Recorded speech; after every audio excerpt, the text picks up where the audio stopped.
ready for another lesson?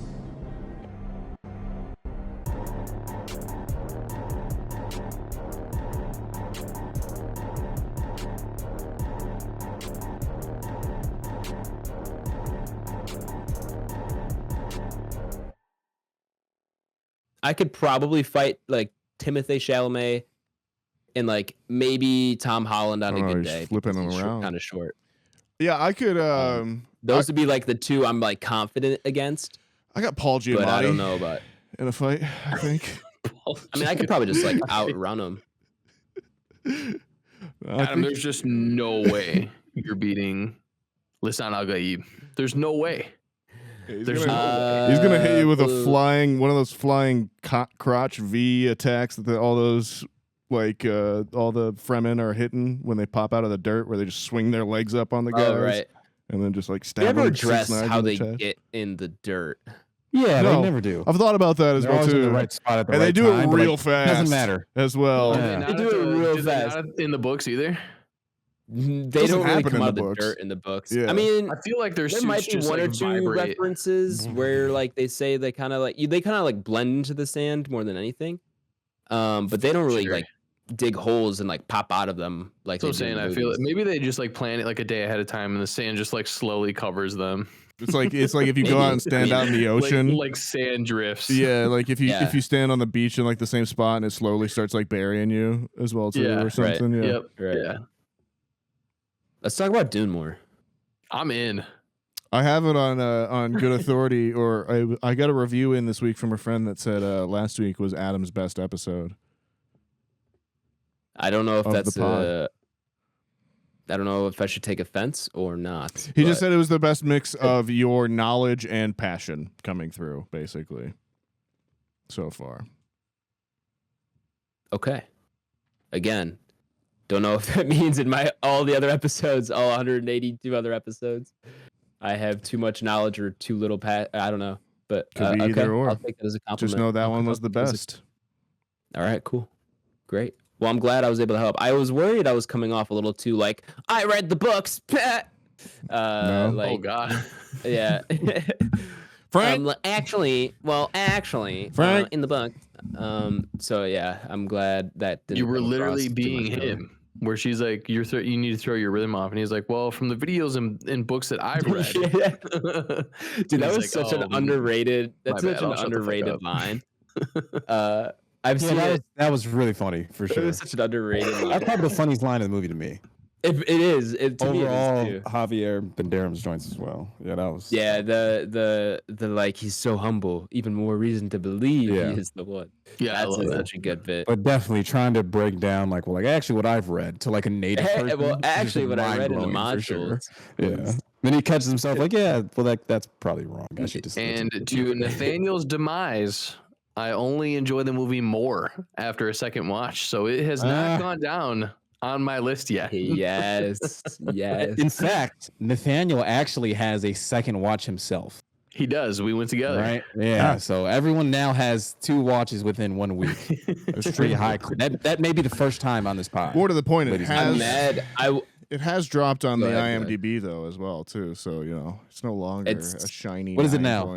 8.8. 8.8. It's still 8.9. 8.9. I'm looking at a couple reviews. Yeah, I'm gonna go create some accounts. We can get it up. It was you, Nathaniel. Yeah. Well, you know how you apparently, spent your weekend. Adam's calling me out on the Twitter. So have we started this episode yet? Anyways, by the way. I mean, we can, I guess. Sure. Hello, welcome everybody. It's Dune Part 2 review. It's not. Part 2. It's Dune Part 2. Part 2. No. And it's apparently now canon on this podcast that I hate Dune Part 2 as well. It's canon on Twitter. On Twitter, Twitter lore. Yeah, we literally walked out of the theater, and I was like, what'd you and Noah think to Justin and Noah? And they were both like, this is pretty good. Like, I really like. Justin was like, I thought it was fucking awesome, and obviously Noah being a little more reserved, he's like, I thought it was really good. Mm-hmm. And I was like, well, Nathaniel fucking hates it, so I'm so down for that to be an ongoing bit that Nathaniel hates Dune Part 2. That is. We got to run it up That there. is with, actually for sure canon. We've got to run up there with Adam's thoughts on High Tension. Just like That this will movie. I don't be right in understand line. why people like this movie. I mean, I don't get the appeal of it. Can't wait till we watch But- Martyrs, and I rank that above Dune Part 2. You could probably give me the cosign that though, brother. You probably could. Martyrs? What is Martyrs? That's going. Adam watched that. Adam's putting that bitch at 2008 170. horror. Guaranteed. A young woman's quest Guaranteed. for revenge against the people who kidnapped and tormented her as a child leads her and a friend, who is also a victim of child abuse, on a terrifying journey into a living hell of depravity. It would almost be illegal to put Adam through that to watch it for this pod. I think this is when Adam would get on here and is like, I almost couldn't even finish this movie. More like this, number 2 is High Tension. There you go, man. Nathaniel's cooking. Although I would argue, It's French, and it's a horror movie. yeah. Do you like it better than High Tension, Nathaniel? Oh man, it's more of quick a spiel. it's more of an artistic statement than like High Tension Yeah. is. Where High Tension is just kind of like it's almost like a B movie, like slasher For sure. kind of thing. Yeah. And then like I think because it's French, like like to us as Americans, we just automatically think it's like more arty than it is as well too. Yeah. Whereas There's subtitles. yeah, but we're like reality, it's like a grindhouse B movie, like if it was made here in America. Whereas like Martyrs feels more like something like a I don't know, mid-thousands like James Wan would have made, or like For sure. Yep, like for sure. you know, even like nowadays you could see it going like an A24 route or something like Yeah, that if it was made I agree. today. Well, it's on Tubi. I wouldn't doubt it. Like I can't recommend that movie to anyone, but it does fucking rule. No, you gotta be like, you gotta be a 7 big out of- horror person. Got a 7 to out of get on 10 board on for that. IMDb. Like, So That's actually higher than I thought it'd be. the High we- Tension has a 6.7. It's one of the weird So- things about that movie too, though. Like we're like where it ends up going is so insane that like it's almost like the other things in there where like it leads up to it that are more like horrifying to me. I don't know. I need like a cone of silence or a non spoiler or a spoiler Yeah, section to it's- really go it's- deeper into my thoughts on that. For one, sure. but- Yeah. I figured. I just wanted to get a quick spiel from you on that, but yeah, Yeah. I think ultimately I would probably lean on the side you're on as well. Haven't seen both Anyways, of those. Dune 2 sucks. That's my new character. I don't like it, but I also think it's hilarious. I was mad. I Sunday night finally turned on Instagram because I have Instagram notifications off, and then I saw the open invite for the 10 a.m. screening, and I was like, damn it, would have been there, but oh well. What a drag. I ended up seeing it. Honestly, you would have had to have brought your brother because it was a brother's date. So That's true. one of your Oh. brothers would have had to have made the movie. Well, one lives in Denver, so not likely. The other probably would not have come out for that. I would FaceTime him in. I would have accepted Papa Schwartz. I don't know if he would. We could have made that work, maybe. I don't know. I think he was busy Sunday morning. Anyway, Yeah. I would have brought something. I don't know. But yeah, I ended up seeing it anyway at like 2. More to the Yeah, you point. said that. number 3. So that was your third viewing. Yeah, I went at 2 with my dad. I almost went I to was the the truth of 215 at Woodfield, though. Streets. Yeah, I that's where I was so close to going to 215 at Streets that it was like a coin toss for me, and I was like, honestly, I don't know. I just wanted to get it over with earlier. I don't know why, For but sure. the seats that were left in Streets weren't great, so I was like, I can sneak in here at Barrington. Yeah. Let's just do that. More to the point, it is genuinely starting to reach the like phenomenon level of like I feel like cultural awareness in terms The of fact Dune that 2. my marker for that, because I agree with you, Nathaniel, is that the memes have continued and discussion has continued for more than a week since release. Yeah. Like once the internet can hold on to something, our attention spans Yeah, can grasp that's something for powerful. more than 1 week, then Yeah, then for you sure. know it's like got some staying power. You know, it's not just a Everything flash in the comes and pan. goes on the internet too. right. I mean, So, yeah, yeah, you have probably you have means, like- you have a million viral things in the span of 7 days. Right. like- Dune 3 is going to make, $40 million and like have like a like negative opening weekend or something because it'll come out in 3 years when everyone's moved past it and we're on to Spider-Verse 4. I said it last week and I'll say it Ew. again. and as I have, you can't see it. I'm only got like 20 pages left in Messiah. I Damn, am you put very work nervous. in on that then. Dude, I did. I was sick last week. I was sick for kind of starting to get sick for the pod, and then it's like had a few days of a bad spell, and so I was reading a lot. And it's like it's not even like half the length of the first one. Anyway, almost done with it, but I am nervous for what part 3 ends up being. I trust Denny, and I think he could pull it out, but if he is going off of this book as source material, I'm kind of nervous for people's reactions because I think I'm gonna enjoy it regardless. I just know it's Denny V. He's gonna do a good job of adapting it in some way. I just know for a fact, especially after this third viewing, and I saw the ending of it, and having gotten through a large portion of Messiah, I was like, oh no, people are not going to like the version of the story that is part 3. And I don't want to spoil it for anybody, but I'm nervous for people's reaction to it. I'm gonna love it. I know there will be people who love it regardless, but like for the general population who like didn't either didn't see Dune 1 or didn't love Dune 1, and then loved Dune 2, like the people who have gotten on board with Dune 2, are the people who probably aren't going to be thrilled about part 3 or Dune Messiah, whichever it ends up being called. I don't need them. Facts. Fuck you, Nathaniel. No. That's right. You hater. Don't like it. Denny V sucks. The Dune Part 2 hater over there, of course, is Anomaly Nathaniel Gingrich. That's right. I am an anomaly. Both Anomaly because you're the only person who doesn't like Dune 2. Both gravitationally and in Dune lore. I am an anomaly. I'm an anemone. That's the one.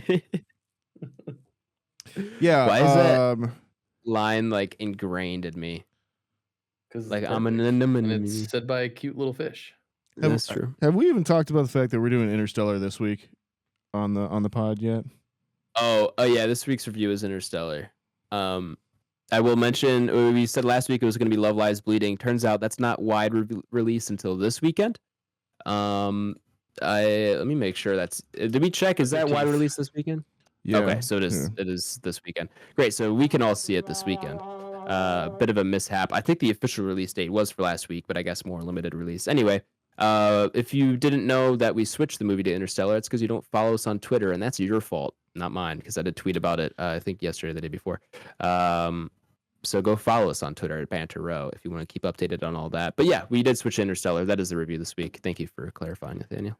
Which leads me to my next point of how dare you, by the way. Oh. Of just me? Assigning 2 gigantic movies in back-to-back weeks. Yeah, I was gonna try to touch on that too, man. Like we're going from Love Lies Bleeding, like what sounds like 90-minute, rough and tumble, sleek and sexy actioner, and now we're on emotions and epics and space and time, just after having to deal with. That sounds like you're describing Dune Part 2. No, Dune Part 2 is sand.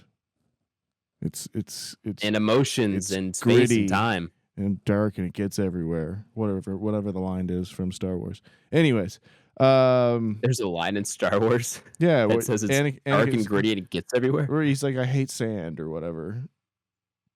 Oh, you're right. You're right. Anyway, I don't remember the line, but you're right. I can't take this 2 weeks in a row, man. I'm old now. How dare you? His heart can't take it. Yeah, I'm emotionally fraught as it is.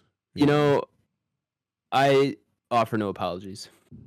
This was a great movie to follow up Dune with, as we had the question last week of Dune versus Christopher Nolan. I'm just gonna hold it as context for when we get to the Entropy list rankings on here. That we're, if you guys are getting some epic fatigue when we get to ranking this bad boy, I just want everyone to know this was co-signed by everybody. It wasn't me forcing anything. This was all anyone. Adam's fault. Everyone and also this wasn't even in the original review for this week. As we were just discussing, it was Love Lies Bleeding, which is a runtime of 145. So you'll be happy to know, Internet, that your tight little schedule over there will be just fine next week with a 145 runtime.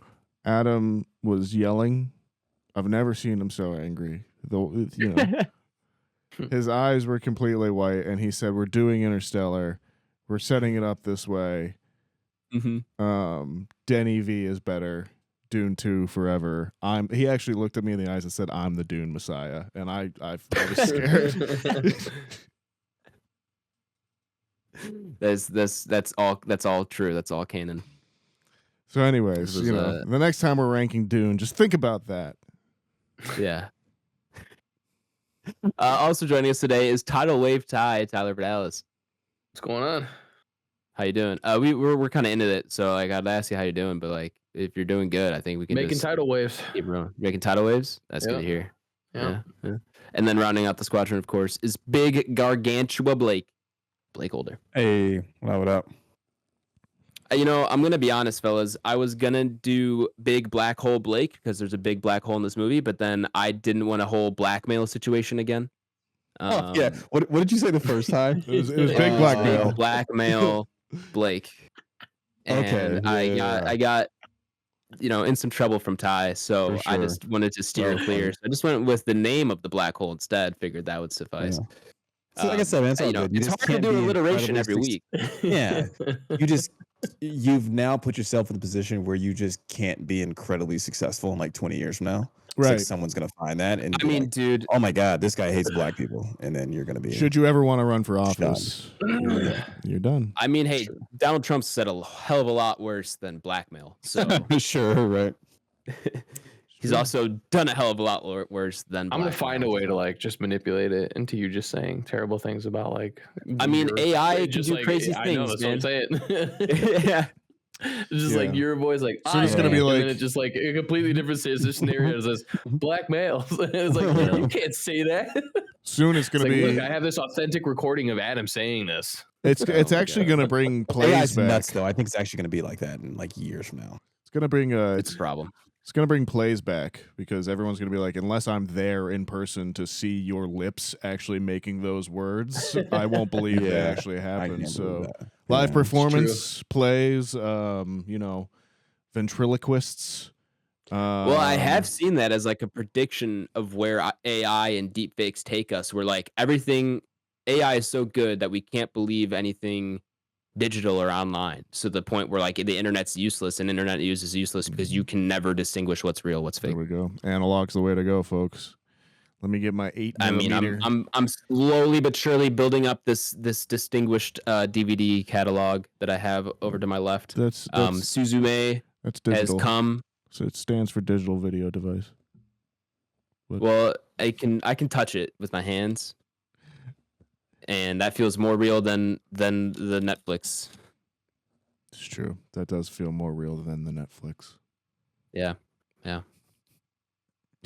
The Interstellar. We got fun Nathaniel. energy today. I like it. No. Anyways. We do. It's all that Dune 2 energy, it's just carrying over from last week. Well, I think to Nathaniel's point, it didn't help when we got another mega show on this one. Yeah. Where I mean, we'll jump into it, but yeah, we did Dune Part 2 last week, and I said that may be Denny's magnum opus. Until Dune Messiah. Yeah, I think Interstellar may be Nolan's best. So tough, and they both happen to have. Anyone want to add on that? They both happen to have. Timmy C. Adam sent it in the group chat. Timmy C. They both happen Oh to yeah. have. Ah. Timothy Chalamet. Big. I'll get to it. Let's just get into the review. Nathaniel, if this is new, or maybe they've just forgotten, can you give them a rundown? Yeah, How the review folks, segment works? if you're new or maybe you've just forgotten, here how we do the review segment on Back Row Banter is it is split into 2 sections. There's the non-spoiler section, and then there's the spoiler section. It's pretty self-explanatory. In the non-spoiler section, we'll go over the IMDb page, who's in it, who wrote it, who directed it, all that good stuff. We'll go around the squadron and decide if we recommend this movie. It's got to be a yes or no. There is no nuance on the internet. From then on, it'll be spoiler time. I'll play a spoiler noise if you don't want to have anything spoiled for you for a 8-year-old movie at this point, 9 years old, 10 years old. This is 10. 2014 when this came out, right? Somewhere there in there. 2014. Oh, 10 years. 10 years, yeah. well, sorry. But we'll be spoiling it, and if you want to come back and see where it ranks up on our Entropy list, see it go toe-to-toe with Dune 2 on the Entropy list, then we'll leave a timestamp in the show notes for you, and you can come back then. With that being said, Adam, tell me about Interstellar, please. I would love to. This is Dune Part 2. I mean, sorry, wrong tab. I just have that IMDb page open at all times. This is Interstellar, released in the year, as you said, 2014, 10 years ago. Rated PG-13 with a runtime of 2 hours and 49 minutes, and an IMDb rating of 8.7 out of 10. Directed, of course, by Christopher Nolan, written by Christopher Nolan and Jonathan Nolan, who I believe is his brother, correct? Yes. All right, cool. The cast includes, this is an order of appearance, and I hate it. We got Matthew McConaughey. We got Timothée Chalamet, as aforementioned. We'll give a shout out to Mackenzie Foy. Oh, I thought you were going to go Anne Hathaway and get like Anne Hathaway. The Hey Shay. Oh, Chalamet, Hathaway. You know what? You have the English degree. I do not. I couldn't think that far ahead. I'm not a Lisan Al Gaib. I'm not the Quetzalcoatl Haderach. I'm just gonna fill this episode with as many Dune references as possible. I'm just gonna keep going. Who else do we have here? I mean, those are the main people for sure. We have Michael. What is his name? Caine. What is his name? Michael Caine. Thank you. Michael Caine. And Jessica Chastain. If we're gonna do more rhyming. Again, I would love to get this in a straight line, but no one wants to give me an easy list. IMDb sucks. Casey Affleck. We have Matt Damon. And John Lithgow is Donald here. Who else? Am I missing anyone big that I should be mentioning? Nope. You got Michael Caine. We're good there. We got Michael Caine. Okay. My name. All right, cool. All right, great. I think we're good on the cast. It's so overwhelming when the list is just in a random order. I love it. The IMDb summary reads as follows. When Earth becomes uninhabitable in the future, a former and ex-NASA pilot, Joseph Cooper, is tasked to pilot a spacecraft along with a team of researchers to find a new planet for humans. I don't love that IMDb summary. It's kind of like there's 1, 2, 3, 4, 5 commas. And that's how you know you have a run-on sentence. So yeah, I don't love that. But I mean, it does a good job at least of describing what's going on in the film, which is of course Matthew McConaughey, as the description said. He's a former NASA pilot turned farmer when there's not enough farmers in the world to feed people. It's implied there's been obviously a lot of climate change and mass starvation, and this is kind of post those events. Sure. And the world is still steadily declining, obviously, and has less than a lifetime left on Earth. So dire situation, you could say. Mass extinction. Some say. Where are we at here, fellas, on this movie? I have seen this once. It was 10 years ago in the theaters. I was in the 8th grade. Wow. Oh, okay. I know you caught it one time. Yeah, I did. So saw this, like I said, 10 years ago. At that point, I would have been 13, 14, around that age. I don't know when in the year it came out, so that would change. But I haven't seen it since. So I don't have a great reason for that. Probably just because it's like 3 hours. I remember enjoying it at the time. It wasn't like super groundbreaking film. And this time around, I'm like slightly above where I was at. Still really, really like this. I think this is some people's, even Blake said, kind of teasing earlier, like he thinks this is his best Nolan, or this is Nolan's best film. I'm not quite there. There's quite a few. He's got so many good films. This isn't a bad one by any means, but there's definitely some just off the top of my head I could say. I probably enjoyed Oppenheimer, just of recent memory. I probably enjoyed Oppenheimer more than this. But this is still really, really good. And I do like it more this time around than I did when I watched it originally, and I could totally understand why this is some people's favorite Nolan or a top film for some people. So I'm not a hater in the sense that like I want to tear this down or like I'm in disbelief when people say it's a top movie for them.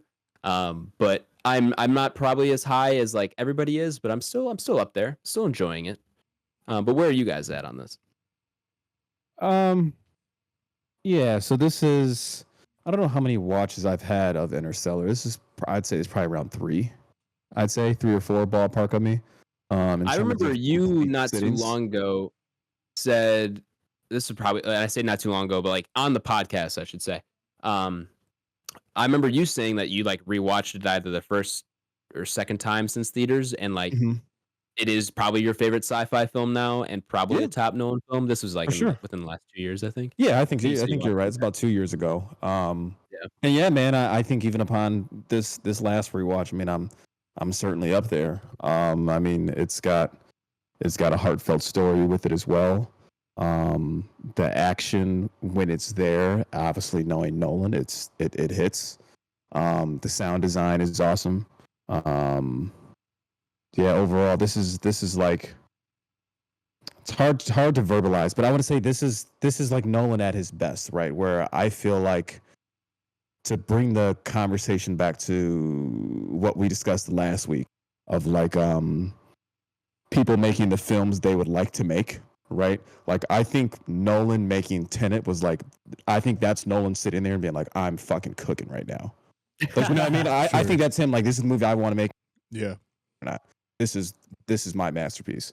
Where I feel like this has a lot of those same beats that we always see in Nolan films, like action, time travel, love story involved. It's got everything involved with it. So I mean, yeah, man, this is up there for me for sure. I mean, I feel like the quick answer, of course, is the Dark Knight films. Those play a huge nostalgic role. Yeah. But yeah, man, this one's good. It hits hard. There's a handful of scenes in here that I'll always remember. Classic scene when they get to one of the planets and they think they have a certain amount of time allocated for them. Different. They think they see mountains. It's different. So yeah, we'll jump into it for spoilers. But yeah, I'm high on this one. Probably my favorite Nolan film. And we'll jump into it from where it has to go. All right. Ty, Nathaniel? Go ahead, Tyler. I like this movie. No way. I don't believe you. No, it's a good flick. I think actually Tyler hates this movie. Yeah. The way Nathaniel feels about Dune. Yeah, I just fucking start throwing that on people. Yeah. 13, but I fucking hate it. It was 12th. I love it. One higher. But I was just saying mine is. He can't just put it above anywhere Dune 2 is touched. Fair enough. No, I've probably watched this more than all of you. Brag? Are you trying to brag? No, you guys know me. Like I have no problem killing like a fucking 2.5 hour movie where, I know it's hard for people to find time sometimes, but I'm just a fucking maniac and I'll try and make my wife sit through it. So you'll put on stuff and do things as well too. Like you'll have. That's true too. Yeah. Especially if I have seen it. Nathaniel knows my cleaning habits, or dinner habits. Yep. But yeah, it's a killer flick, man. I think when I first saw this, I may have shed a tear. So it's definitely it's got a very good emotional base to it. And I enjoy seeing everybody in this. I always forget that Timothée is in this, because he looks like a completely different person because he's like 12 years old. Yeah, right, for sure. So that's always fun. Oh, and then Wes Bentley is somebody that I see in this that I get very confused when I see him. He is Doyle, but he plays a huge part in First Hunger Games. Well, there is that, yeah, but that's where I know him from. Yellowstone. So I thought you were gonna say the bad guy from Ghost Rider. No. Hey, shout out his beard in Hunger Games though. Yeah, it's Yeah. incredible. Killer facial hair in that movie. From a Christopher Nolan standpoint, I don't know if this is my favorite from him. I think there was a time when it was. But I also went between this and Inception a lot. Inception was like one of the first ones that like really made me look at Nolan and like jump in as like, okay, now I have to kind of do research on a director, which I've never Sure. like really done. And so it's kind of like one of those things where it's like, now I need to know like where he comes from to understand what the fuck this movie is. And kind of, you know, unwind that a little bit. So that's a movie that really turned me on to Nolan from an analytical standpoint. And then obviously Oppenheimer just came out, which was fucking awesome. I'm literally trying to find 3 hours in a night to where Leah can watch it because she hasn't seen it with me. She hasn't seen it yet. So I'm like, I would totally do a rewatch of this, but I need you to be like involved. And so I want to go see that again. I think if I saw Oppenheimer again, it might just slightly edge out Interstellar. But he's definitely Interstellar is definitely in the top 3 for Nolan for me for sure. Yeah, I think But- Yeah, I'm guessing you're recommend though as well too. Obviously. I am. Yeah, I didn't really know how to wrap that up, and then you started talking. So if you're starting talking, seemed like a good wrap up to me not talking. So. Fair enough. I think I have an interesting relationship with this movie. Well, that sounded pretentious as fuck. I have a fun relationship with this movie, in that like I Yes. remember specifically where I was when I saw it, which was a combination movie theater / bar, and they were like, At "Hey." NASA. They were like, "Hey, anyone going to see Interstellar tonight? You get a free shot of Jameson and a free Bailey's coffee." And I was like, well, "This is sign me up, right?" Like, Say less. say no more. Wow. So that was the first time I saw it, and then I think I bought it on Blu-ray a few months later when it came out, and it was still when special edition Blu-rays got you cool shit. Yeah. And it came with an IMAX film cell of like Ooh. from one of the reels as well too. So I have like that still floating around here in my IMAX or my Blu-ray copy of it as well too. That's dope. That's really cool, actually. Yeah, so I was like, man, like remember when physical media was just real cool. Anyways, I think It still is. I think I've seen it probably 3 or 4 times since then, and yeah, I think Nolan is an interesting case because he does tend to kind of have his 2 types of movies at this point in his career, which are like his kind of movies that are either adaptations of comics, i.e. the Dark Knight series, or like have a historical subject, i.e. Dunkirk and Oppenheimer. And then you have the ones that are either written with his brother or like he writes himself, with like your Memento, your Inception, your Interstellar, Tenet. and Tenet as well too. Yeah, exactly. And he seems to kind of like Boo, Tenet. in boo. those ones, shut the hell up. In the he seems to in those ones like kind of do variations on the same themes. Like it's kind of like he's got his James Bond one in Tenet. He's got his action thriller in Inception. He's got his sci-fi or his crime one in Memento, and now he's got, you know, his sci-fi one with Interstellar. And they're always focusing on these kind of, you know, on time and the passage of time. And even this one, like Michael Caine's like even says, "I'm a physicist, I'm scared of time." And just really to drive that nail home on you. And I think for me, these ones that Nolan does that are separate from his adaptations are always a little bit more interesting. The Prestige being, I guess, the other one as well too, where when he is forced to deal with fictional themes because he doesn't have any way to like anything to rely on from real world, i.e. Dunkirk or Oppenheimer, and instead has to kind of like come up with it himself. I find is maybe like a little bit more true reflection of who he is as an artist, and maybe more like what he's dealing with, or where speaks a little bit closer to what he is as a person as well too, or more maybe the better way to phrase that is what the core of his artistic expression is about.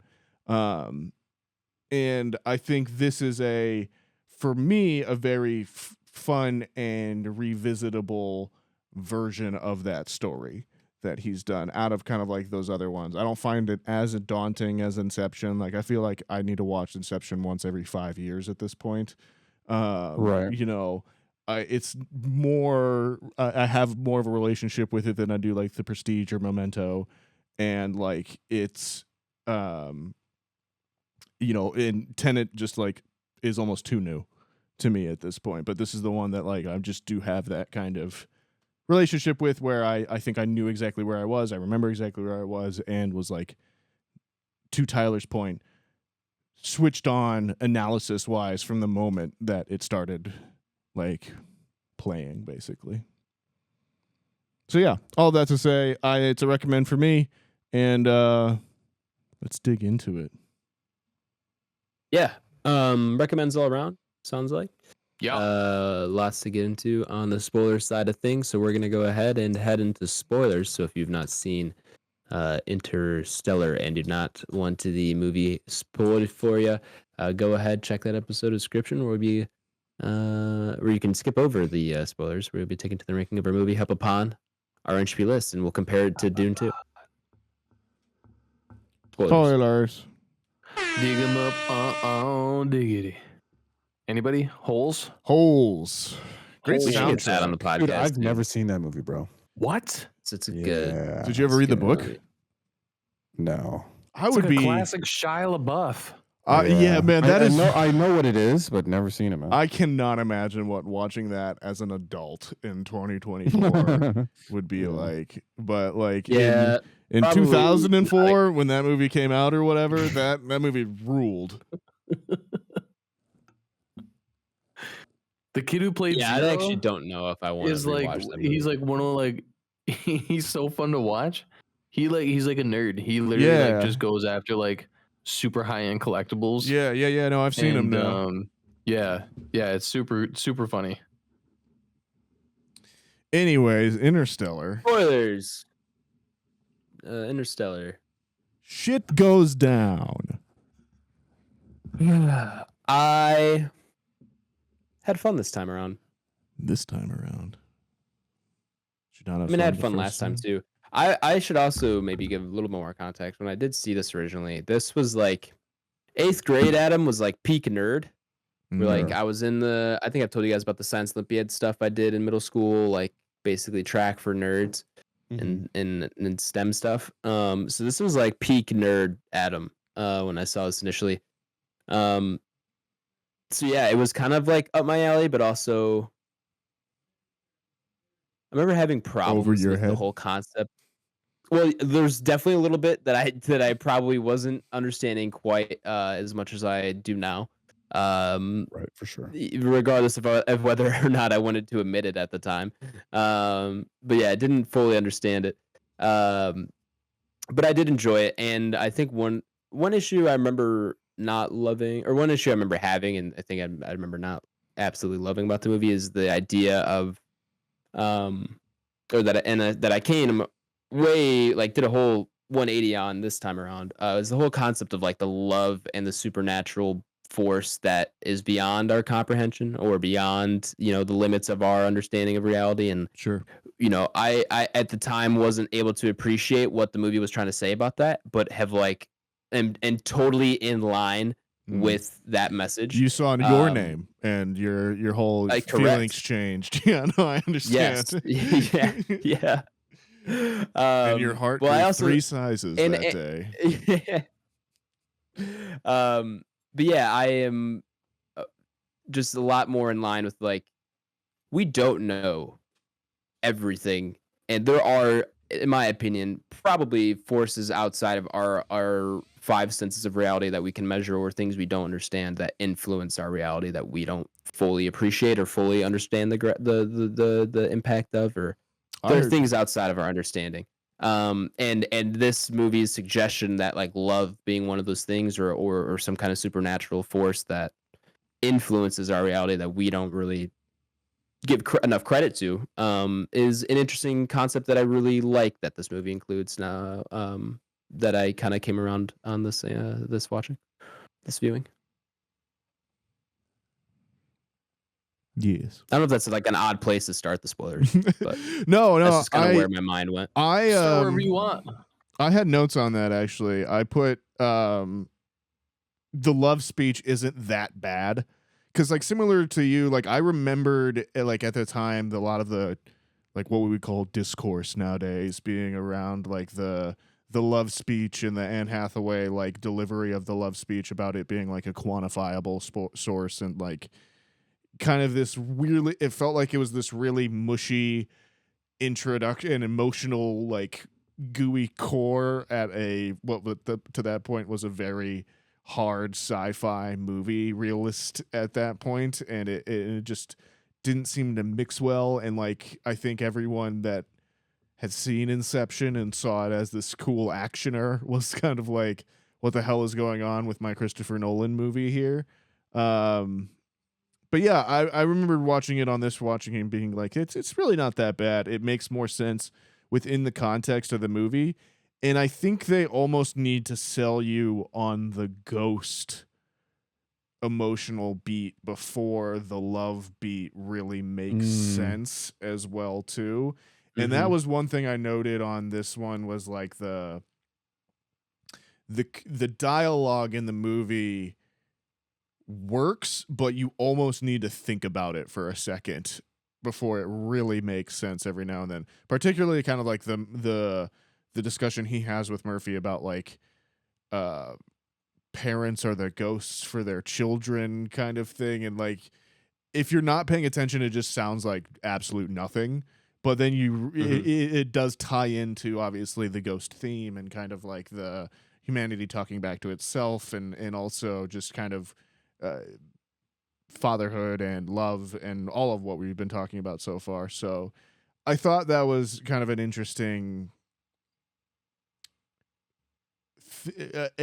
theme that I found stronger or more present on this viewing than I remembered it being in past viewings overall. Let's talk about the movie like itself. I mean, a lot of it looks incredible. There is like, I think you do like weirdly now you're so used to Nolan shooting in IMAX all of the time that the jumps between IMAX that is what I was just about to say in 240 are very noticeable.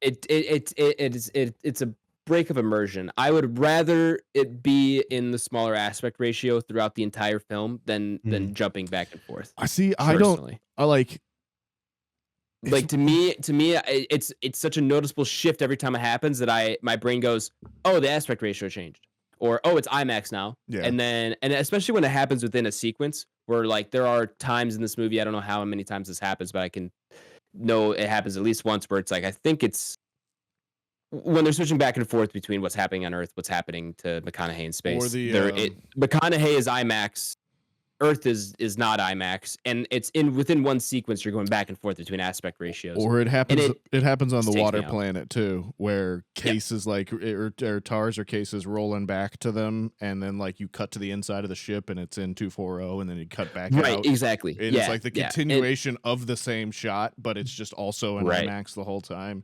And that's where I think it's most jarring. It doesn't bother me as much when it's scene to scene, or like if the whole scene is in one aspect ratio versus another. I agree. It's really when like you said, when it is a shot and edited sequence of kind of montage, one kind of continuation or one sequence, that's when it's most jarring. But then I feel like it's not as egregious as like it is in like Dark Knight Rises, where I remember visually watching that movie in the theater and being like, okay, I can tell what scenes are narratively important by which ones are in IMAX and which ones are not as well too. So I feel like it's a little better mixed than that one. But I know what you're talking about. And it was on this viewing that I felt like I noticed it most. I feel like I notice it less as I go on. And I think that's just because Go on in terms of how many times you've seen it. Yeah, which obviously plays into That effect. makes sense. Yeah, that makes sense. You just get used to it. But Right. I also don't mind it because it's obviously most of the time it's intentional, you would think, obviously. And so you can obviously see that he wants the IMAX for the bigger spatial parts, not necessarily like Right. the aspect of space, but you know, like the water planet, anytime it's like outside, it's IMAX, and then obviously he wants to bring it a little bit closer. So obviously it's on purpose. So I think before I was very like, it definitely throws you, especially if you know to pay attention to things like that. Like if you have constantly looked at movies and you know what aspect ratios are, and like, so, you know, like the average below average person who watches movies would probably just never notice. Like they wouldn't, it wouldn't. Yeah. I think they would notice. I don't think it would bother them too much. Or they wouldn't necessarily know why they would. Exactly. Yeah. Right. Yeah. So, but still a really good point. Yeah. It just breaks the wall of immersion for me, where I'm all in on scene, and then all of a sudden I notice the camera change, and to me then I go, oh, there's a camera change. Oh, it's a movie. You know, that kind of thing. One of those that just kind of breaks the wall. And I genuinely I don't know how that impacts my feeling of the movie. If I am locked in for 249 like I was with Dune Part 2, then maybe I'd enjoy it a little bit more instead of being taken out constantly. You had something to say over there, Nathaniel? I see you shaking your head. Saying you're just no. Sorry, I had to sneak that one in there. Yeah, it is a small thing at the end of the day. It's not in tandem with sound with visuals though. The audio here I think is a standout as well. I think it's scored beautifully. I think the Interstellar score is somewhat iconic. I do feel like it's one that people might recognize. I mean, if you watched enough, if you're a big enough fan of Interstellar, you would definitely recognize it. And it's also, I think, become kind of a TikTok sound. I feel like it has things, too. but Yeah. yeah. So, but it is very recognizable, and it is very good. So I really like how the movie is scored. I did have to listen to this entire movie. I had to watch the whole thing on these headphones, because the Xbox Series X doesn't like my LG OLED, and so some DVDs. Random to me, it seems some DVDs don't play audio, and it's hilarious because the I have it on DVD, obviously. The if you have a copy as well, you'll notice the like menu screen has sound, and I can hear that. But then the second I press play, no audio. And if I switch the language to different languages, that works. But just the English, whatever mix format, whatever, I don't know, doesn't like it. But no bueno for my TV. But my headphones worked. So after an hour, I sat down to watch it like 8, and after an hour of fiddling with, like, it's a 3-hour movie. I've just got to start it at some point. So I was watching with headphones. So you didn't want to watch Interstellar dubbed in Japanese? Is that what I'm hearing? If they had a dubbed Japanese option, I probably would have done that. The only other options were Spanish and French. So I'm very interested to hear what the Japanese Matthew McConaughey sounds like. Does he attempt to do the Southern accent? It's not a ghost. I think it sounds like the who's the in Weathering with You, Nathaniel, the character who owns the magazine, kind of almost the father figure. Yeah. I don't know his name. Mr. You know what I'm talking about? Yeah, Mr. Whatever. He's Lee Pace in the Lee Pace is the dub. the Yeah, dub. I don't know. I don't care enough to like look up the character's name, but if you've seen Weathering with You, if you know who I'm talking about, that's in my head who I envision like him sounding like. If you've seen that sub. Yes, I mean, I think you've all got some good points on there, man. But I think, I guess my question is, does any of the like the heartbeat moments, do any of those tug on you, or yeah, for sure? Is that okay? I teared up. I teared up.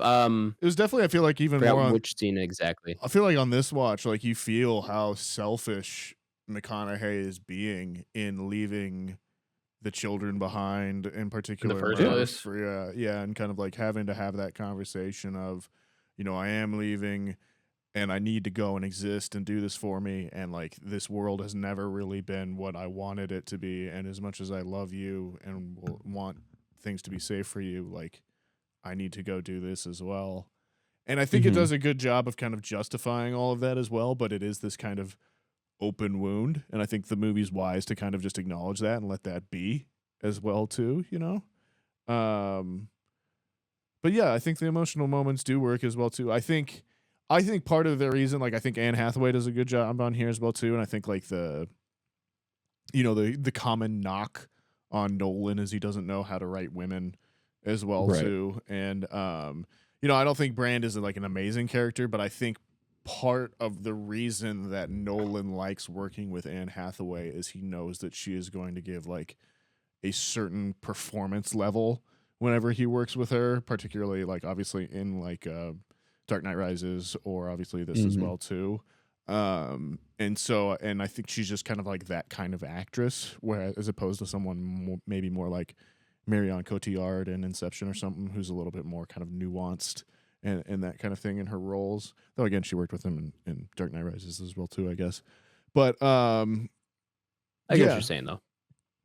I think both. If you're a writer and you know what kind of performance your actress is going to give, it's much easier to write that character. Yeah. Male or female. If you just know the actor while you're writing the character and you kind of have them in mind, it's going to be much easier to and write I think that this character. is 2014, so this is just after McConaughey like re-explodes onto the scene with True Detective. The McConaissance. The McConaissance is in full swing. I think was Wolf on Wall Street right before this? That would have been Wolf of Wall Street's 2013. 2013. Okay. Yeah. So early or late 2013. So it was again same kind of time period. I feel like yeah. Prime McConaissance. And it's interesting, like, if you read all of the Christopher Nolan movies a certain way, you can almost read everyone. Again, these are the ones that are not based on historical activity or Batman. Like, each main character is kind of a self-insert character, as well too. With the exception being Tenet, like that one is Robert Pattinson. But it's Leo DiCaprio in Inception. It's Guy Pearce in Memento. It's Matthew McConaughey in this one. They all kind of look a certain way, all kind of like act a certain way as well too. And I think you do get a better understanding of like what Nolan might value as like in leadership and who you are as a hero as well. And that seems to be these kind of logical, practical, well-educated in the hard sciences, as well as like, well-read as well too, which I think is interesting that they make kind of like a point in this movie. It's kind of subtle, but it's at the beginning of like, well, you guys aren't even going to bother to educate Timothée Chalamet past being a farmer. Like, you're going to get him up to there, but you're not going to go anywhere past that. And like, he's always going to believe whatever you tell him because you didn't give him the opportunity to learn anything more or anything past that. So like, I think there's like these little bits of Nolan that kind of peek through in these moments, and it makes for kind of a compelling character study overall together. And I feel like he gets particularly close to home with the Matthew McConaughey character in this one. And I'm not sure, it could be either brother as well too here, but like, just what I'm saying is he feels a little bit more close than maybe some of the other main characters we've seen in Nolan movies beyond that. In what way would you say though?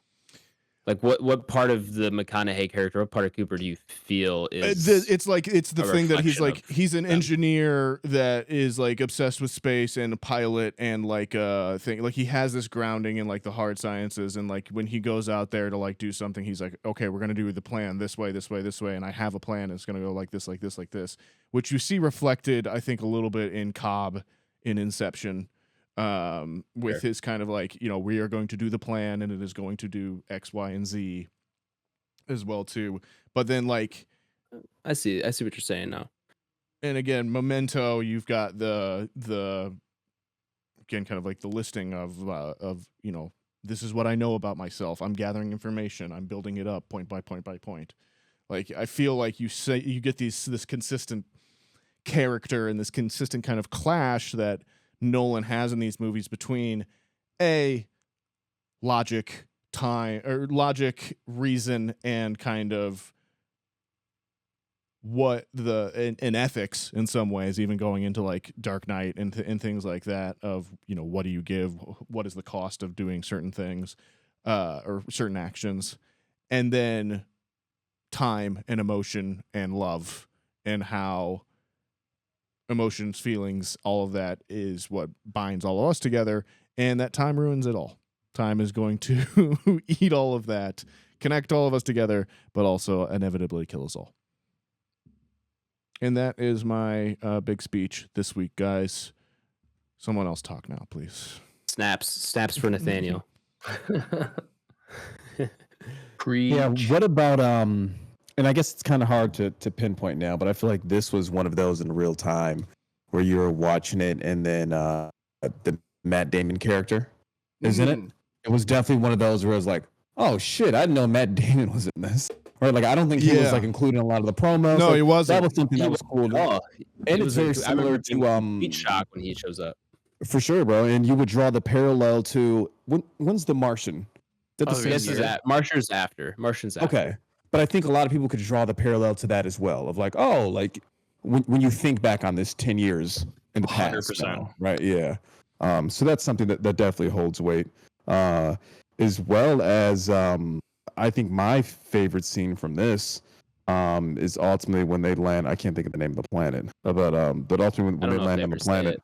I think they just call it Cobb's planet, or not Cobb. McMahon's. Mans. What is his name? Mans. Yeah, they just call it like Mans planet. Dr. Man is it's Matt Damon. But the one prior to that where they end up they lose Miller's planet. What's his name? Doyle.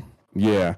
And then they're like, they originally they think the waves are mountains. Yeah. Right. That's what I always think of this movie. Every time I think of Interstellar, it's like those aren't mountains. Those are waves. And then, that's a pretty good scene is there. He's just Nolan always does tension very well between the part where they finally get Dr. Man. He's back on the spacecraft, and then he's kind of having his speech of like what he's doing to save humanity, and like I don't have all the correct jargon, but one of the clips is not connecting on the spacecraft outside.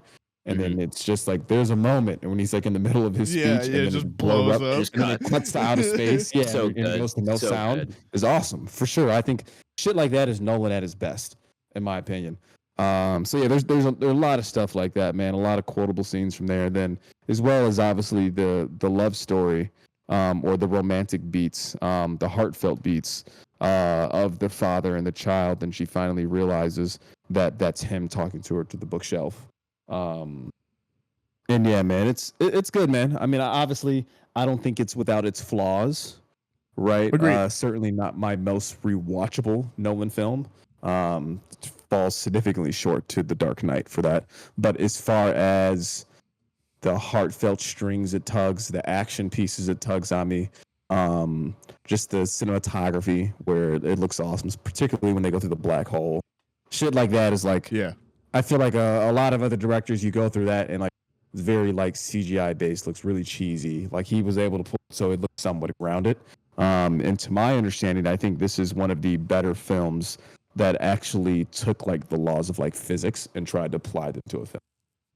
Right, opposed to kind of just like, we're making a movie, As I understand it, they did some like remodels off of like it and everything like that as well too. Yeah, it's supposed to be pretty cool. To your point, I think there are a lot of quotes in this movie that do kind of stick out in some ways as well too. Along with what I was going to go to. I think like there is like little bits of evidence as well too that like this movie does feel 10 years old in some ways. In just even in that, like the space agency is still NASA. Like I feel like if you're writing this movie in 2024, the secret space agency isn't NASA. It's some like private funded, like, you know, Right, dickhead, for like sure. CEO is the only one that's running out. Like, I like that the Nolans are quaint enough to like where they think in the post-apocalyptic, near-apocalyptic future, the government is still somewhat at least looking out for us and like cast this facility over to the side as well, dedicated. It's very optimistic. It really is. Yeah, like it very much is that we'd even get to the point in the movie where they are, because they talk about how there's like a famine and like things used to be even crazier, and we never see any of that. But yeah, it is very optimistic in some ways. It's very innocent and kind of naive in some ways, I feel like, too. Almost a throwback in those moments. To which, like, I think it makes it all the more emotional when like the Matt Damon character is revealed to just be an utter coward. And like he's just like, I couldn't do it. Like I thought I could, but I can't. Right. And I think on this rewatch, like that stuck even more for me. Like I love that they're just unapologetic about it. Yeah. Go ahead, Blake. And that also does kind of ground the Matt Damon character, because it's like 100%. ultimately, yeah, he is a coward, but it's like, fuck, man. Yeah. I kind of feel him. Yeah, like, you know what I mean? Yeah, I agree. Yeah, I think it's a For great twist. It's a great little like moment in there as well too. My one gripe with that character, because I do love that like, oh, he turns out like he couldn't deal with the fact that he was alone and all that, but then he gets rescued only to like attempt to murder everyone rescuing him and then be alone again. That was my issue with it. Yeah, I think he's just crazy. Like at that point as well too. Yeah, at that point he's just I do love the he's like, there's a 50-50 chance you'll kill us, either one of us. Yeah. That's the best odds I've had in years. Yeah. I can remember at the he killed that time role. there was like a tweet going around that was like, Interstellar just proves that you can travel 50,000 miles out into the outer space or whatever, and two men will still find a reason to get into a fist fight. On the record, it's more than 50,000. Well, whatever, you know. I'm paraphrasing a tweet from 10 years ago, bro. I'm just kidding. Go ahead. You go ahead. I was gonna say that fight sequence between Matt Damon and McConaughey, I think is a highlight for me. And just like he's like, hey, I thought I could watch this. Thought I could watch you die, but I can't. I'm just gonna turn around. Like just proving like he's even more of a coward. Like he can't even watch his own doings. He's just kind of driven to madness almost, and won't be swayed anywhere else or any other way. So now I'm going to talk you through how I've now picked up on, say, my last two viewings that I didn't pick up my first two times. Is more so at the end where we have Cooper, Matthew McConaughey's character. And he's at like the space station satellite thing. Then he runs into Murphy. I'm obviously summarizing, doesn't run into her. She's flew there from another space station. But like, do you think that's all ultimately in his head and he's actually dead? Or do you think that's actual real life? Because if you go back to the scene that he has with Dr. Mann and Matt Damon's character, and there he was like, they say like when you're dying, right, you'll see your kids in your last moments and you reflect on life and shit like that. So that's something that I only picked up on the last two viewings, but I was like, I don't know. There's a reading there that's happen. Yeah, I mean, I always feel like it's, he was there to complete what he was supposed to do, and they picked him up, and that's okay. That's the thing. Like I never took that interpretation. I like that idea though, that maybe he just either his existence ended at the collapse of the Tesseract, or right. That's him floating in space having those imaginations. Because he kind of does just wake up almost in a dreamlike state. Like if for sure remembering back to that cut, like you see him floating in space, you see the lights behind it, so you kind of see the ship, which makes me think that it's real. But then to your point, like the cut is almost someone waking up in heaven kind of thing. Like when we see that in movies, it is a white light kind of cut. Gets out of the hospital bed, looks out a window, and it's like, oh man, I feel like you're kind of fucked up right now. But I guess. Interesting. So Blake, what is it about Interstellar here? Like why is this your favorite sci-fi, or close to, if not your favorite Nolan? Like what here is the X factor for you that makes it so high, or you hold it so high in regard? Yeah, man. I think what it ultimately comes down to, I think my immediate answer would be the cinematography.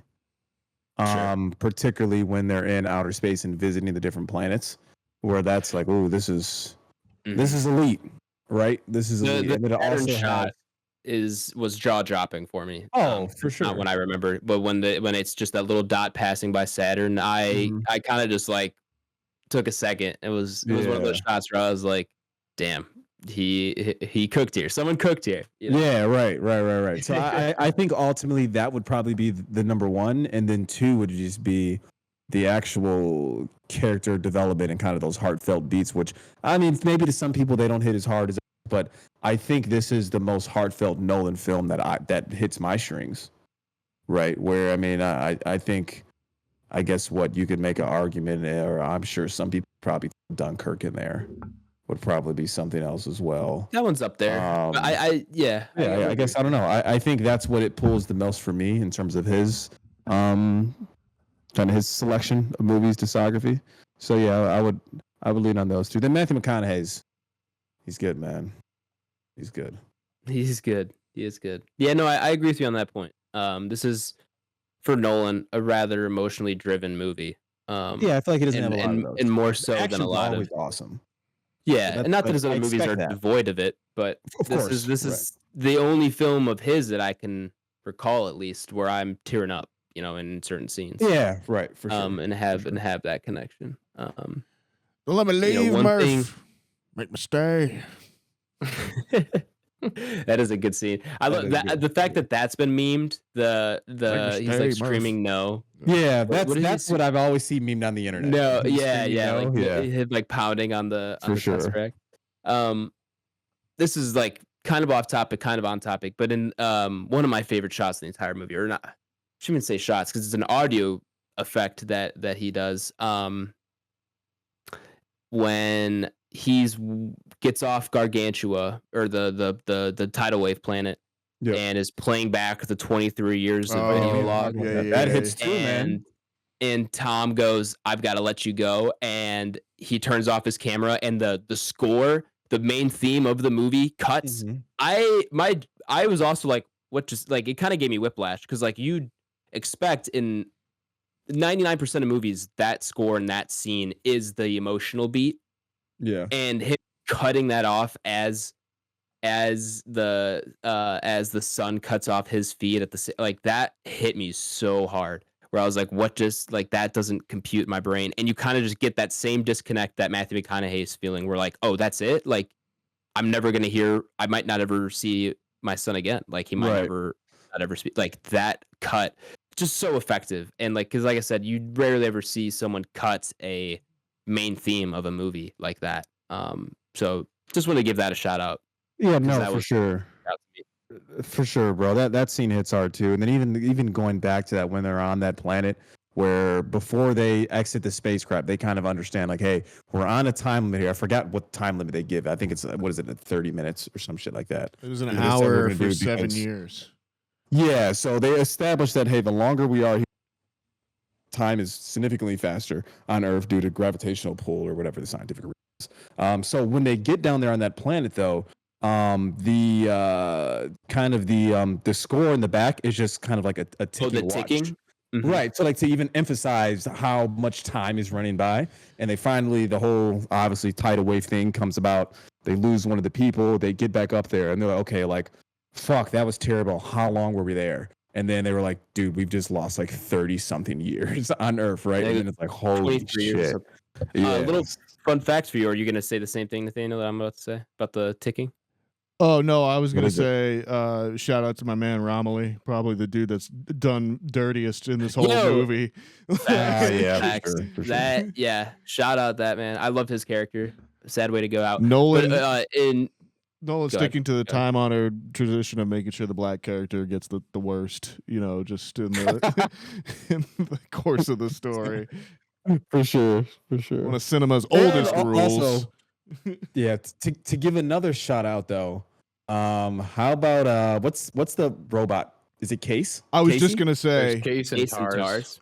On my notes, I actually have Case as my favorite character in this movie. Oh, so cool, for sure. Even like the design where like both he fucking like rolls and like tumbles out to like go get people and shit. But no, Case is still my favorite. Just for the Tars talks enough for the both of us. Like he's that's he's okay. a robot, but he's a tired robot. He's a robot that's done with Yeah. everyone's shit. Like I really Yeah. appreciate that character. Yeah, I love that you can play with like their emotion settings. For sure.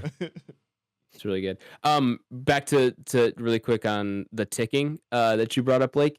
Mhm. I saw somewhere, and I believe this to be true. I haven't verified it myself. But it's supposed to be every tick that you hear to kind of ramp up tension. Every tick that you hear is a day passing on Earth, I believe it's supposed to be. Okay. So every time you Right, hear right, a right. tick, it is one day on Earth to kind of keep in track of time. So if you count them, you're kind of just like, oh shit, they are Yeah. wasting so much time. Yeah, as it that's good. That adds to the tension a lot. It adds a lot, and it's like not something you would immediately pick up on. It was like Sure. a thing I saw on like a TikTok was like, hey, Mhm. one of those fun fact things. But once watching it again this time, remembering that fact, I was like, oh my god, like that does add a lot when if you know that Time is about that flying. little scene, you kind Mhm. of feel the time go by a little bit more because you can count out the days almost.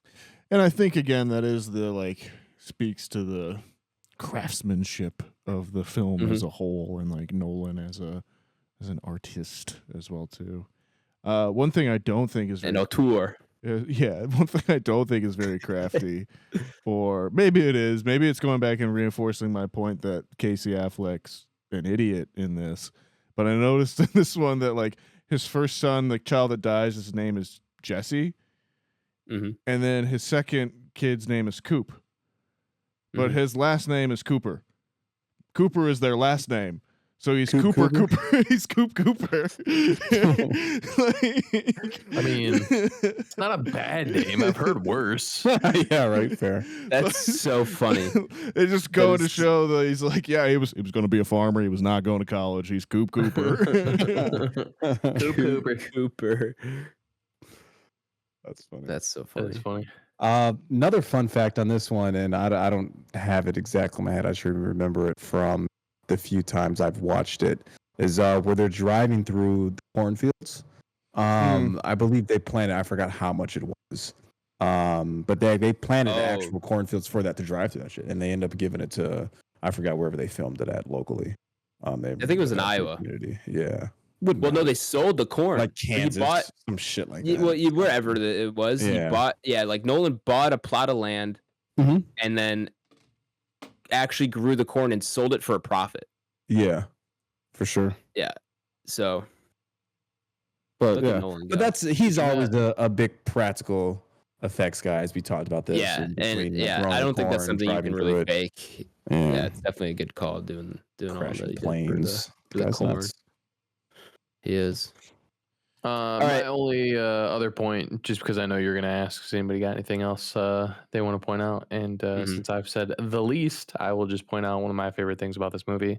And it's just about kind of what we were talking about with Dune, having a director being able to put something on screen that you maybe had your own idea of what it might look like, and then you see what they have put on screen, and it kind of like puts a light bulb in your head, and you're like, man, that's not like what I had either, but like that's fucking dope. And like they just do such a good job, and now you can't really picture it any other way.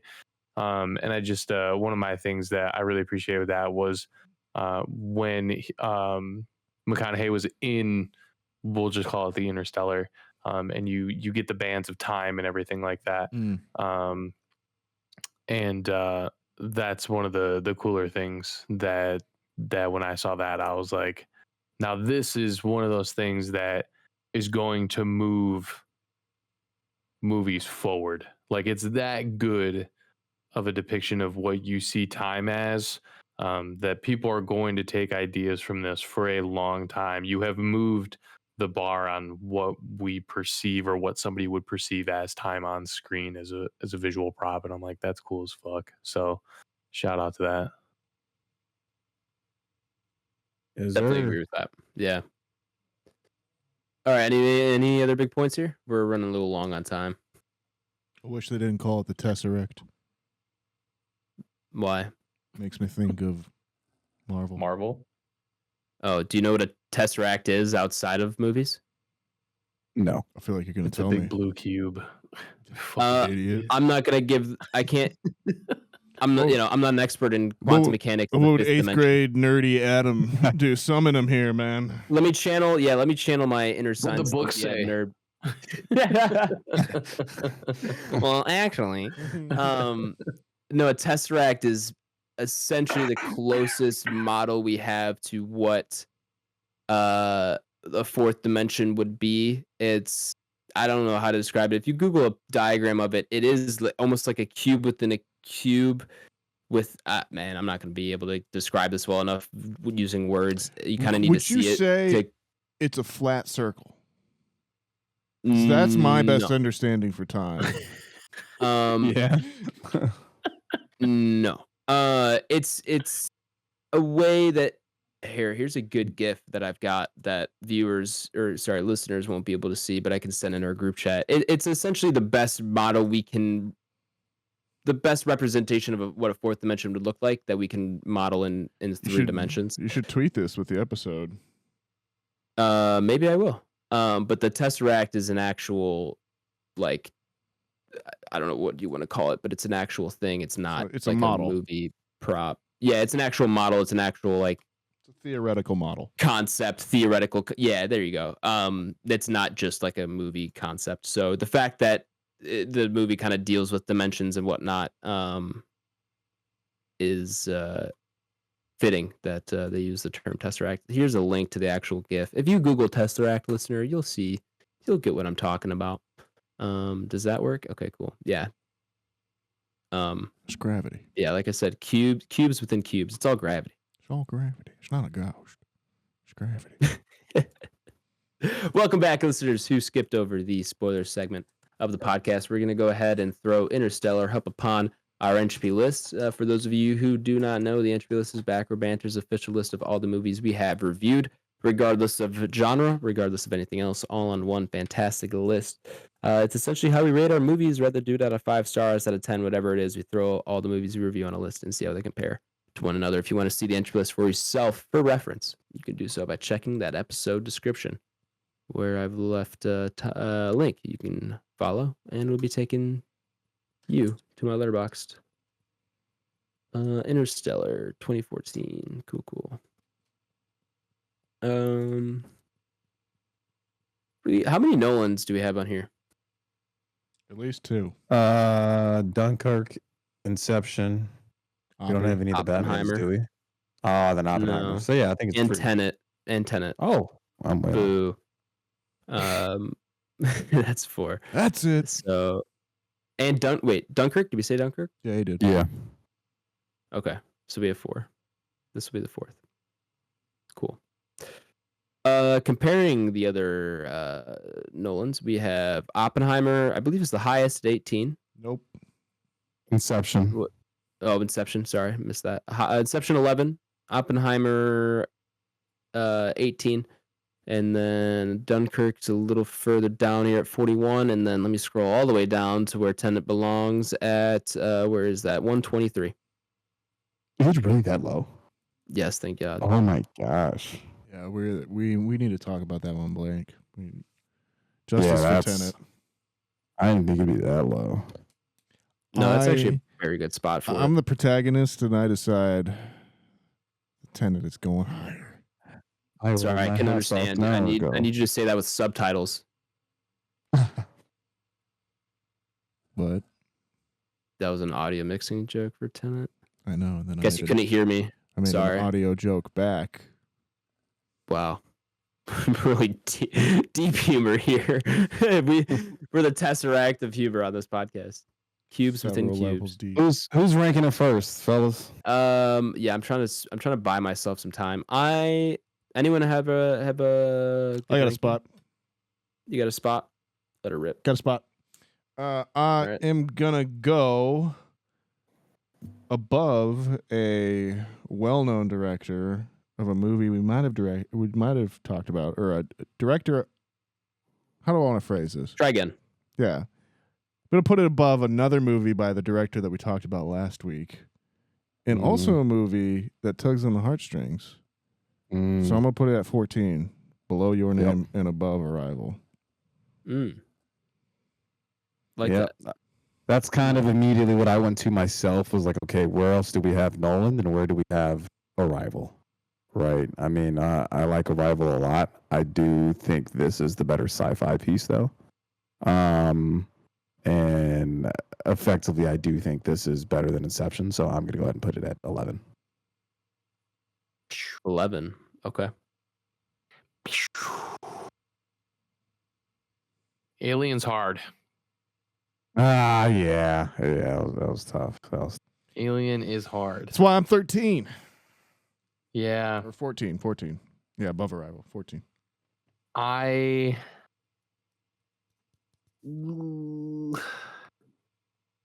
The only other thing that's holding me up is Oppenheimer. Yeah, that's what's going on for me. Because Oppenheimer, I did say that they're very close, but I think Oppenheimer might be those a little bit. So I'm thinking with Blake so far. I need to rewatch Oppenheimer, but Yeah.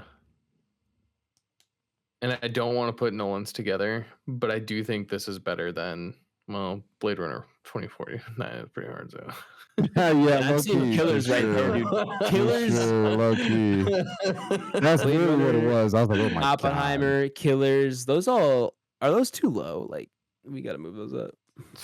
I really didn't want to put two Nolans next to each other, but after talking myself out of it between Blade Runner 2049 and Midsommar, I think I'm going to put this at 19. I really was going to be at 14 with Nathaniel, but Yeah.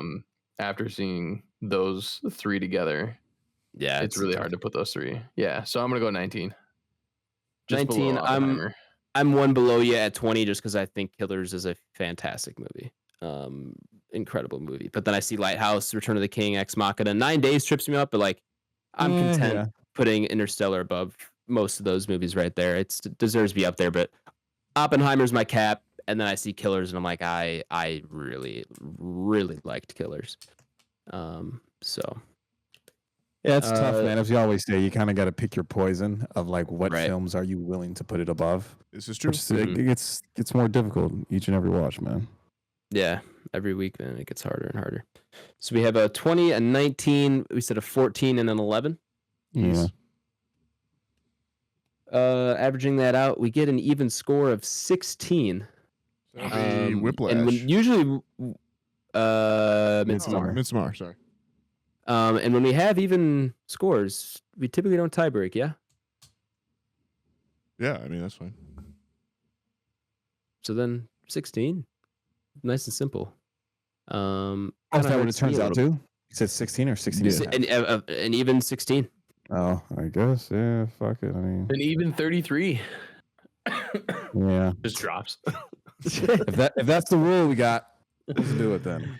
Typically I only call it tie break, which like well, I think the better way to do it would be when it is 16 is when we tie break, but if it's in between, it like does make more 16.7.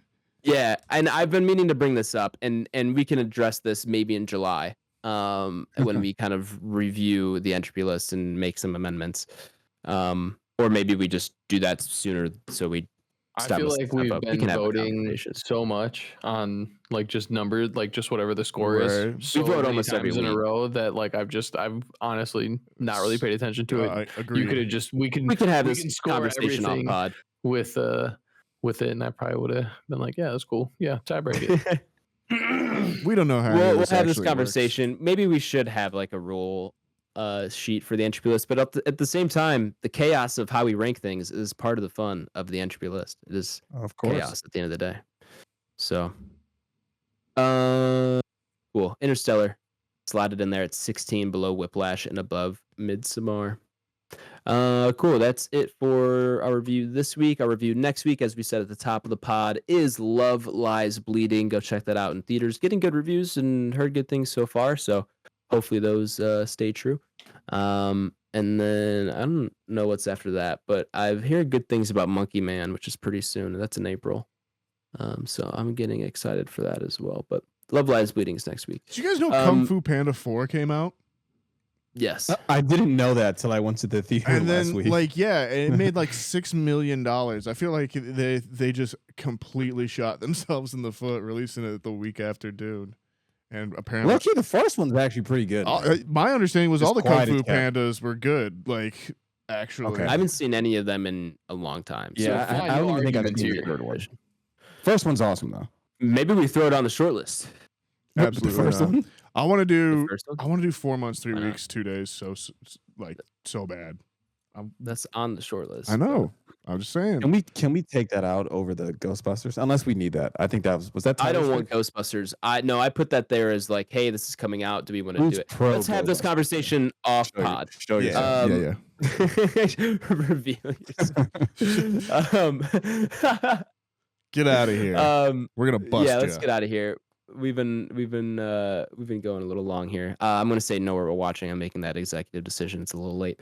5-star review, Nathaniel. No 5-star reviews. People don't love us anymore. If you want to love us and Okay. give us a 5-star review, we'll read it out here on the pod. It's really not that hard. It doesn't take that long. It really So you helps should us be as able- well too. Helps us show up in the It feeds. actually does. And helps us grow as well too. So we would appreciate it if you would give us one. If it's 5 stars, it'll be read out on the podcast. Obviously, you don't have to rate us 5 stars. You can actually rate us whatever you want. But no pressure. But if you want to hear me read it, then it's got to be 5 stars. Sorry, that's the rules. That's how it works. I bet if you put like a 4.8, I'm not saying do it, but I bet if you do, he'll still read it. Absolutely not. No. Will not pass these lips. I'll It read won't. it. I'll read it for you. I will cut it out in post. I'll do my We'll own. make it live. That'll be my podcast. It'll just be me reading your lower Tyler's than 5 spinoff score. podcast. 50-second eps. But it's it's I love how Tyler's spin-off podcast is shitting on his actual podcast. but it's all ASMR. It's the whisper song of Oh, that's the Yeah. appeal. Yeah. ASMR shit talking. Love it. I'm sure it's out there. There's Yeah, a there's a crowd out market. there for that There's a somewhere. market Guaranteed. for everything. Really good reviews. Yeah. All right. Well, yeah, leave us a 5-star review. Send us an email, backrowbanterpod@gmail.com. Follow the podcast, share the podcast, share us with a friend, a family member, maybe someone who went to a different galaxy. I mean, Maybe I don't know how many somebody people you have used to done know. that, but But you really didn't have to cut them off. Yeah. sorry, my mind went to the song somebody that she used to know. That's why I said- Somebody. It's Yeah. fully intentional. Yep. Love that. Love that song. Follow us on Twitter at Banter Row, on YouTube at Back Row Banter, and our Instagram is Back Row Banter Pod. I'm gonna kick it over to Tyler this week. Tyler, where can the people find you at, my man? Instagram, Letterboxd, and X. For the audio listeners, Tyler made an X with his arms. I did. Like an Classified anime character. as a hate Right. symbol in a lot of cultures nowadays. Whatever. Well, good thing we don't have video. No one can prove that he actually did it. Yeah. Fuck you. You can run for office in 30 years. I can't, but That won't no, be you happening. can. Imagine And, in a yeah, world. it's all, yeah. Yeah, and you'd have to go a lot of places before you got to me. Yeah, it's all Tyler Vidalis, VIDALES. Nathaniel. What was last week? I was dead in a ditch. This week I'm just on. That was so good. I'm just on Twitter and Letterboxd and Instagram at NSGingrich or at Nathaniel G92. You can find me. Blake, Adam. Yes, sir. One. Yeah, Yeah, no, PSN, thanks. Xbox, Instagram, Mr. Water Cooler will be on there logging some stuff. Told you I'm close to finishing Spider-Man Morales. Then from there I'm gonna jump into God of War Ragnarok. There's that. Nice. And yeah, trying to get back on the gaming tip, Good looks. fellas. Good looks. I'm glad Uh, that it's in like a single player fashion. Yeah, I'm trying to, man. Those games are fun, So, bro. Yeah, If you want to Spider-Man get game back is on actually really Siege, fun. Blake, You have to. Have you played the new operator yet? the ice one. Operator. No, didn't operator. they just have a new operator? What's his name? Deimos? Is he the ice dude or no? I'm not sure. That's we'll Sub-Zero. We'll side tangent it. We talked about this. Wrong game. Wrong game. We'll side tangent it. But yeah, that's where I'm at. Letterboxd BlakeHolder. Adam. Yeah, you can find me this weekend at my 4th screening of Dune Part 2. And on Twitch, on Twitter at H24 and on Letterboxd at H. I think that's going to do it here for episode 184, Interstellar. Thank you all for listening, especially if you made it all the way to the end of this episode. It's been a long one, but we had a good time here. Hope you did as well. Join us for our review of Love Lies Bleeding next week. We'll be RB.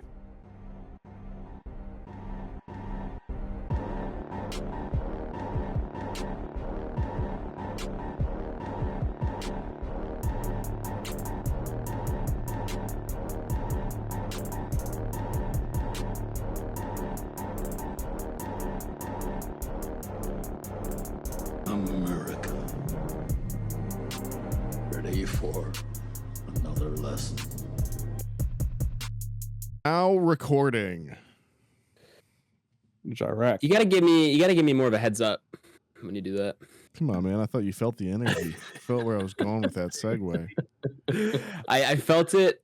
I was looking away though. I was looking at basketball, so I'm like 3 seconds behind on my recording That's because your of you. fault for not being on your toes, Yeah. bitch.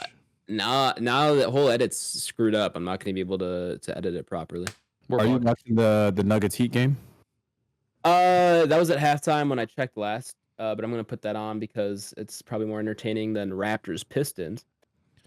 35, 36, 37. There we go. 38, 39. Oh, I'm only like a 40. second behind. We're good. I don't watch basketball. Dude, this season's been so entertaining. It's been so much fun to watch. You know why? It's a good time to get into basketball. I just can't. You know why? Why? Why it was so What's that, entertaining? Nathaniel? It's because they had that early season tournament, obviously. I mean, that was fun to watch too. I don't know if that's. I wouldn't say that's the only No, reason. I mean, but that's it. That's everything spiraled off of that. It all goes speaking of back spiral, together. the Lakers have spiraled since winning the in-season tournament. Hey, they beat the who they beat recently? They beat the Thunder and somebody else back to back. Yeah, I shouldn't say that. They've actually had a good streak, but they went cold. Yeah, they're iffy. They're Right iffy, after man. I think if I was exposed to Michael at a younger age, I would have been like super into basketball. Whoa! What are you saying, man? Michael, don't be exposing yourself to. We're Michael done with Jordan. the '90s. We're done with the '90s. That's Have y'all seen It'll that never go meme? away. highly I don't illegal. know. Since y'all aren't on like NBA Twitter or anything, I No. don't know if you guys would know that, but it's kind of a meme now amongst NBA online whatever fandom. That like the '90s Everyone's are always talking canceled. about, like, That comparing everyone's everything always to the talking 90s. about the '90s, and that people like went back and saw some old footage of Jordan and everybody play, and everyone's saying they're done with the '90s now. It's a whole thing. That's funny. We're done. I mean, with yeah, the by all 90s. means, you can be done with certain eras of sports. There's just always going to be those fucking legends. I mean, that's true, but I mean, that's every sport is like, in order to beat the person who was the best before, you have to be better than the best. And that becomes the new standard and it just keeps iterating on itself. I mean, that's just how sports evolve. I mean, you look every sport, you look at tennis, you look at basketball, you look at, all these, like, yeah, a player 30 years ago is not going to be able to, or not going to look the same or look as impressive as a player today. Like, that's just not going to happen. Yeah, but that's why they keep stats. So wouldn't that be where your baseline is for who's actually better? I mean, I don't know what the average NBA score was 30 years ago, but it's up like 20 points if I had to guess off the top of my head. I mean, even growing up, I remember games rarely got to over 100 points for a good stretch, like 10 years. Like teams rarely got over 100 points. And now like every game gets to like 115 to 120 or 130. Like every game's in the hundreds. Whereas Yeah, like, I guess I guess more of my thing was I think I'm concentrating more on a player, and then it sounds like you're concentrating more on like an actual team. Like I understand both parties. I well, guess. I'm just saying yeah. scoring in general has gone up and talent has gone up, and like the bench players of today could probably beat the starters of the 90s, that kind of thing. Like if you were to pull someone out of the 90s, Oh, for sure. put them up against That's just due to evolution, though. the sixth That's like man of most the year. sports. Exactly. Well, that's what I was saying. Like every sport is just going to evolve, and For skill is going to improve universally. I mean, what is it? The rising tide Yeah. raises all boats. Like everything is just going to Yeah. raise up. But Not There's saying some, like if Jordan was born today, he would probably, if he was born today and went through the system, whatever, and had the same Right. dedication, all that, he For would sure. probably grow up to become someone like LeBron James again. Right. But like if you were to pull Jordan out of the 90s, like he would probably struggle in today's NBA, or at least he wouldn't look as good as today's NBA, like that kind of thing. there's something to be Yeah, said. It's all relative. It's all relative, and the arguments of like who's better is so stupid. Well, I was gonna say that's like where stats become like interesting too, because it's almost like there's always something to be said for the fact that like better competitiveness doesn't necessarily breed a better product, kind of thing. Because like Right. Fair? with Yeah, like that's true. F1, like they had to go back and actually like change the cars so that they could have like more racing, kind of thing as well. Yeah, a lot of good that did them. Well, like, but that's what I'm saying though, is like there's at a certain point your value as an entertainment factory like does not necessarily line up with your value as a competitive team or something like that as well too. Sure.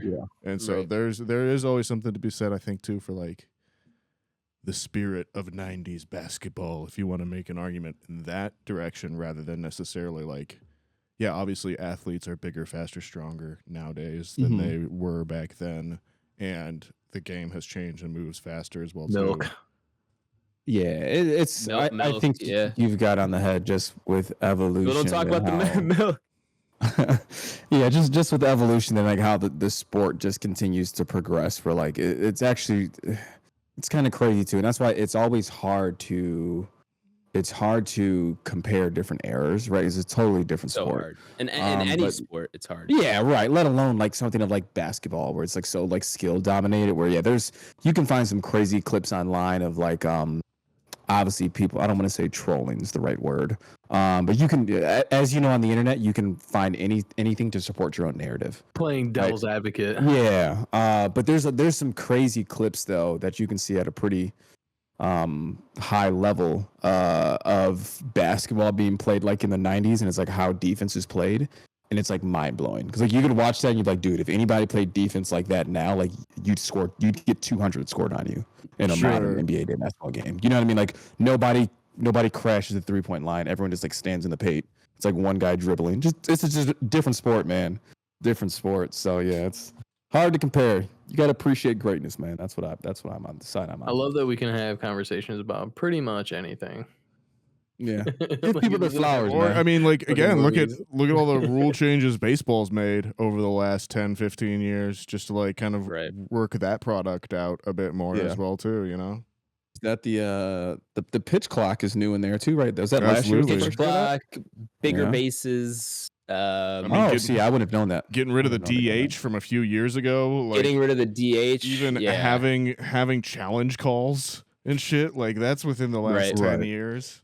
They had to Robo just look at umps the are times next. of other sports. Then that's what that sounds like to me. Having challenge. I mean, calls and shit like there's that. just too much dead time in baseball. Like, if you Yeah, weren't a that's fan true. of baseball, and even if you were, like, it was boring to watch. And now When- it's just yeah. game moves much It's quicker. just- Next time. it's different too. Like I was always taught part of the beauty about baseball was that there was no time limit. Was that like Yeah, it right, is right. a sport that doesn't have an inherent minute clock, and like Mhm. so then it has a kind of natural flow to it. And as a pitcher, like part of that is like when you're up there, you are using all of the tricks in your bag. If you're not a freak athlete, to Right. disrupt flow or disrupt timing or do Right, different right, things right. as well too. So like I could see the argument there for like having a pitch clock. At the same time, you don't need to be taking a minute and a half in between pitches. No, 90 seconds is far too long. What's the pitch clock now? 25 Okay. with, or no, it's 20 with no one on base, 25 with runners on base. Yeah. The thing is, you want to have the ability that if you're in a high pressure situation, you can take a moment to collect yourself and not feel rushed Yeah. in that kind of thing, you know? Also, going back to F1, I would like to point out that it's not Max's fault that he's that good. It's mostly Adrian Newey's for designing such an aerodynamic car. I would agree. No, that's Max's fault. He's a bitch. Fucking monster. I heard he was on there. He's like, "Oh, I'm going to design the cars." That's my Max accent. That's your Max? That's my Max. They are What so kind of accent is that? Is Sounds a that little- Italian? they are so aerodynamic now. Yeah. Sounds Is very that- German. German. Okay, that's how you're German. Okay, that's funny. Well, Max is Dutch. Yeah, he is. Yeah, he's Dutch. All right, so kind of close-ish. I guess. I don't know. I mean, hey, you have more of an accent than Adam Driver in Ferrari. I don't know what the hell that guy was trying to do, but it sure as hell wasn't Italian. Uh-oh. Uh-oh. Catch Adam a Driver, phrase. give us a call if you want to debate. Go fuck Yeah. yourself. Or if you just want to fight. If you just want to fight Adam Driver, find out who's the superior Adam. Apparently, you can literally call out anybody on the internet, and you'll probably get famous at some point. I'm pretty for wanting to sure fight them. Adam So, Driver's a big motherfucker and was in the Marines. Yeah. So yeah, I would not have a chance in that fight. I don't want to fight Adam Driver. Yeah, he seems scrappy. We'll give you a tennis Seems racket like a very nice. if that helps. Now I like my odds. I like my odds better than now that I got some reach. Yeah, we'll give you a You can tennis fight Miles racket. Teller. He's a big fan of the pod. He seems like a big guy too, Friend of the though. pod. That's what I'm saying. Adam Driver Miles, I think, is and- around my height or Adam our Driver and height. Miles We're all can about the fight. same I'm height. pretty sure he's an MMA He's guy. a bit. He's at he's a a lot of bit the shows. bigger Miles than me. Teller seems like a pretty big guy. And he's Yeah, been- he's he's at least played a boxer in a movie, so he may have done some training there at some point. So yeah. knows how to I dance, don't too. like my chances against any of them. I could probably fight like Timothée Chalamet and like maybe Tom Holland on a Oh, good he's day. flipping him around. Kind of short.